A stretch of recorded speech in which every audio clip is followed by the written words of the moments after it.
kauban, mga kasama, mga ligala, mga kaibigan, mga kababayan.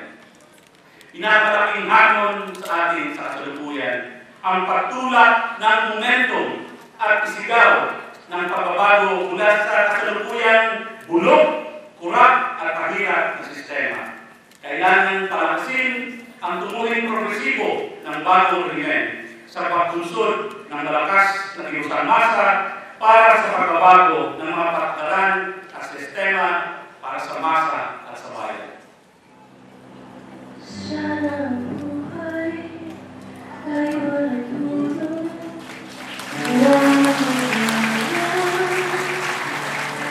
Sana'y manarang ang mahirap o mayaman.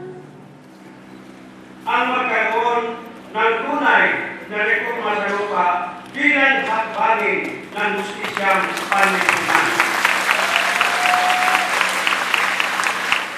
Nais namin makita ang tunay na may pamahagi ang malaking hasinda, unang-una ang hasinda Luisita. Iwasan ang kontraktualisasyon at isahan ang salot ng mga magkakawa at habang itinataas ang sahod ng mga kawalin, dapat din ibasura ang mapangginang at malaya na Executive Order 201 at 203 ni Aquino na nagbibigay ng lapis-lapis na sahod at benepisyo sa matataas na opisyal ng pamahalaan.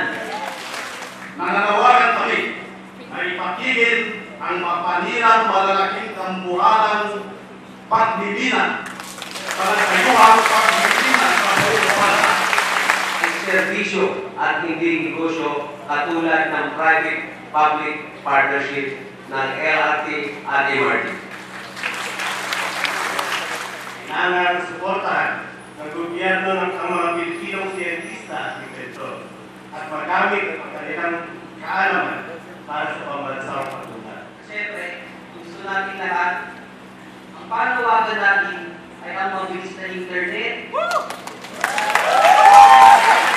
Pagtanggal ng data cap or yung data ceiling. At ang servisyo na tunay na makakasakan, hindi napuputol at hindi usad pagong.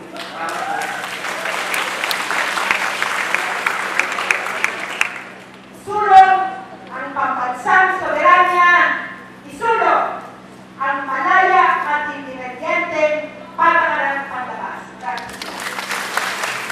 President Tatay Digong, susuportahan po namin ang inyong programa kung kaming pagkakayamahan.